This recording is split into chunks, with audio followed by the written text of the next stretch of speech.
Hello दोस्तों, कैसे हैं आप सब। तो आप सबको बहुत बहुत मुबारक हो, पूरी भारतीय टीम को मुबारक हो, पूरे भारतवर्ष को मुबारक हो। आज भारत ने इंग्लैंड को उसको उसके T20 की सबसे बड़ी हार तोहफे के रूप में दे दी है। इसके अलावा भारत ने अपने T20 की सबसे बड़ी जीत हासिल की है। इस मैच के कई हीरो रहे। इस मैच में कुछ ऐसा भी हुआ जो बिल्कुल अनप्रेसिडेंटेड था, कुछ ऐसा हुआ जो इस बात को अब पुख्ता करता है कि ये भारतीय टीम अब न सिर्फ टीमों को हराती है बल्कि उनको एम्बेरस करती है, उनको एक ऐसा मेंटल स्कार दे देती है, ऐसा मानसिक आघात दे देती है कि वो टीम अब फिर से पुनः खड़े होने में शायद उनको कुछ वक्त लगे। ये भारतीय टीम अब पूरी दुनिया को डरा रही है। मतलब T20 में जिस तरीके से इस टीम ने पिछले कुछ वक्त से परफॉर्मेंस दिया है, ये परफॉर्मेंस न सिर्फ विक्ट्री के लिहाज से, विक्ट्री तो भारतीय टीम को मिल ही रही है, बल्कि ये परफॉर्मेंस अब डोमिनेशन को दिखाता, वो भी वन साइडेड डोमिनेशन। ऐसा डोमिनेशन जिसमें पहली इनिंग के बाद दूसरी टीम खुद ही हार मान जाए, उसका एक उदाहरण हमें आज देखने को मिला।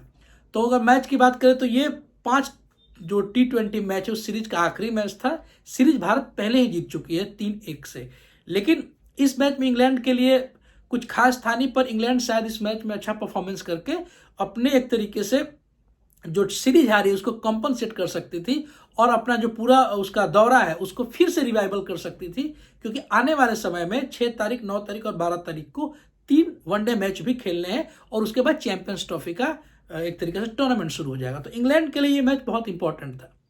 दूसरी तरफ भारत को इंग्लैंड से ये मैच हारे या जीते एक तरीके से रबर स्टैंप की तरह था, लेकिन भारत को ये मैसेज देना था इंग्लैंड को कि हम कुछ ऐसा कर जाएंगे आपके साथ कि आप न सिर्फ आने वाले वनडे मैच में बल्कि चैंपियंस ट्रॉफी में भी जो टीमें हमें देख रही हैं अब वो न सिर्फ हमसे मतलब समझेंगे कंपटीशन है, बल्कि हमसे खेलने से पहले डरेंगी।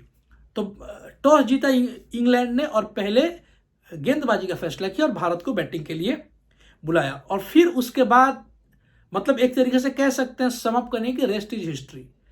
जैसे शुरुआत हुई और जिस तरीके से संजू सैमसन ने खेलना शुरू किया, पहली बॉल पे छक्के मारे, फिर छक्के मारे, हालांकि संजू सैमसन जल्द ही आउट हो गए। वही पुराना उनका जो सिस्टम चलता रहा है, शॉर्ट बॉल गेंद को सीधा फील्डर के हाथ में मार बैठे। लेकिन आज अभिषेक शर्मा कुछ और ही मूड में थे। मतलब अभिषेक शर्मा आज कुछ और ही सोच के आए थे। वो सोच के आए थे कि मैं सिर्फ ना एक इंपॉर्टेंट इनिंग खेलूंगा बल्कि एक रिकॉर्ड ब्रेकिंग इनिंग खेलूंगा। और फिर अभिषेक शर्मा ने कुछ ऐसा खेला कि इंडिविजुअल लेवल पे तो उन्होंने कई रिकॉर्ड स्थापित किए ही, कई रिकॉर्ड तोड़े ही, बल्कि टीम के तौर पर भी भारत ने कई रिकॉर्ड बनाए हैं।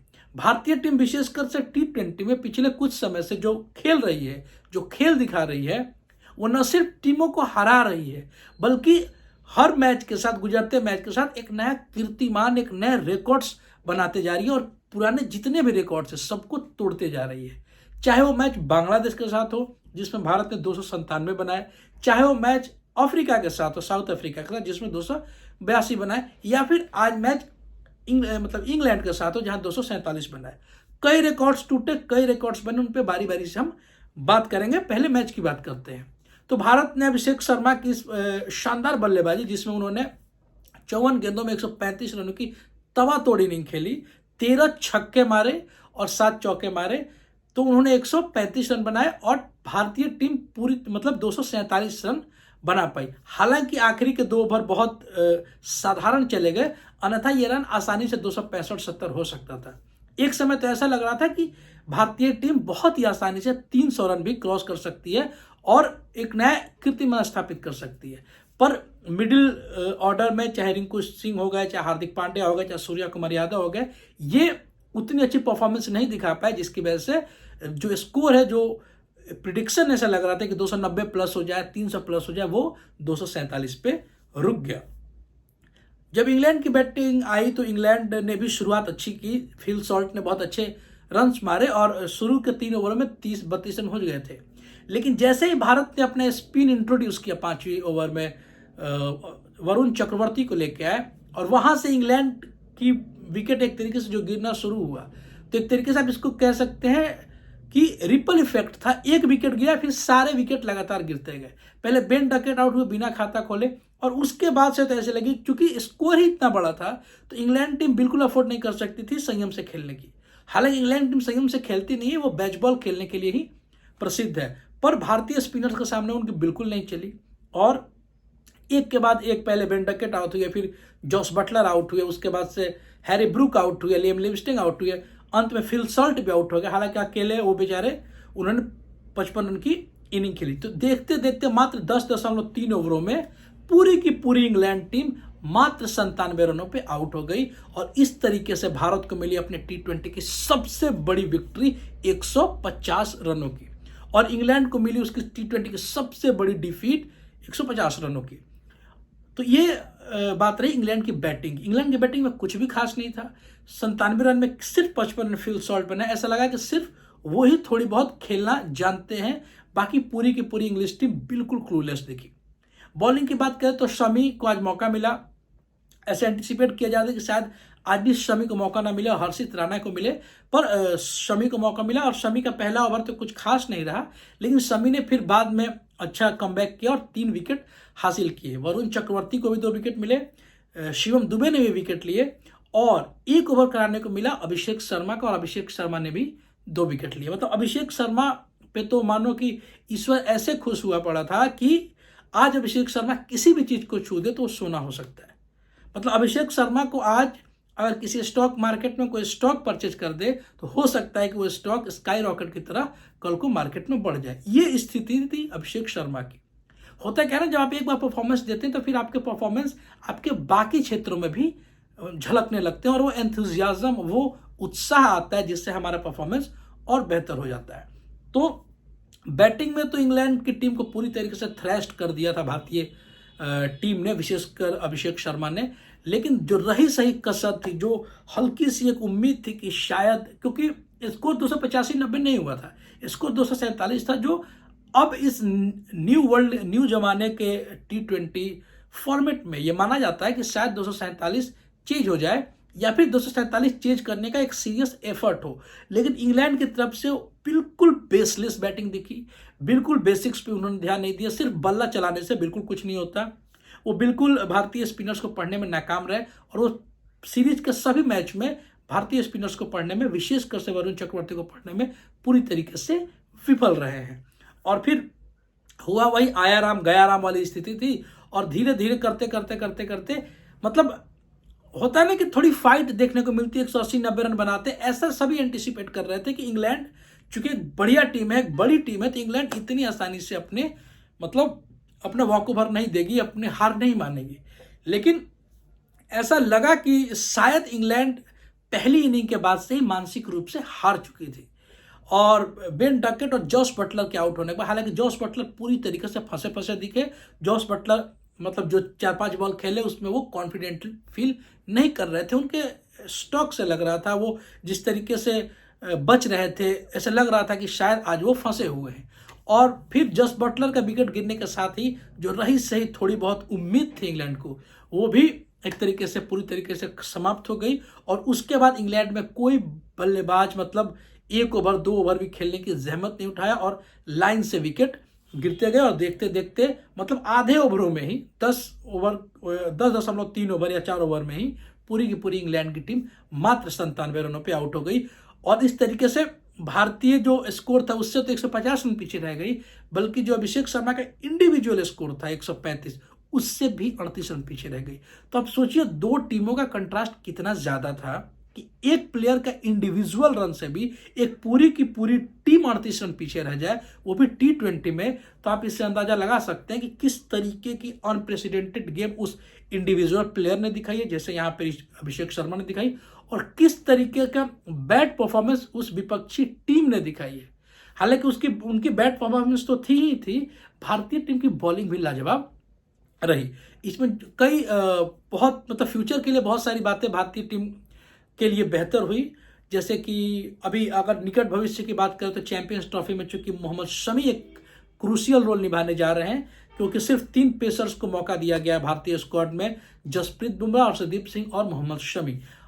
जसप्रीत बुमराह पूरी तरीके से उनके फिट होने की कोई खबर है नहीं, तो इन केस जसप्रीत बुमराह अगर फिट नहीं होते हैं तो हर्षित राणा को वहां खेलने का मौका मिलेगा। ऐसे में मोहम्मद शमी का फॉर्म में आना, जिस तरीके का फॉर्म वो छोड़ के गए थे 2023 वर्ल्ड कप के बाद, 19 नवंबर को जो फाइनल हुआ था उसके बाद, उस फॉर्म में मोहम्मद शमी का आना भारतीय टीम का जो चैंपियंस ट्रॉफी जीतने का सपना है वो बहुत इंपॉर्टेंट है।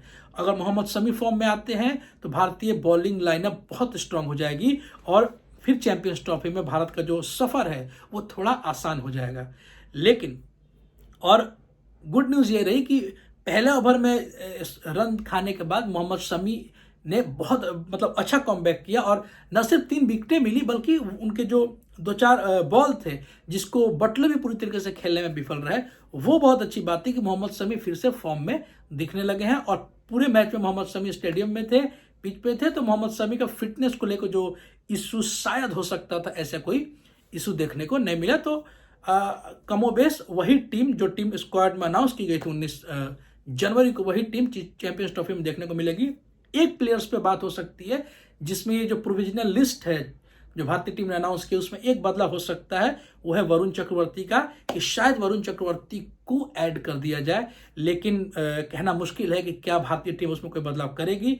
I don't think so personally because format is different and India have just tested Varun Chakravarti in T20, not in one-day international. So I think it's very difficult and it is very rare that Indian team will consider Varun Chakravarti in Champions Trophy. So Varun Chakravarti is a good bowler, वो अच्छा खेलते हैं, लेकिन यह कहे कि उनको champions trophy में मौका देना, आई थिंक भारतीय टीम उस तरफ नहीं देख रही है।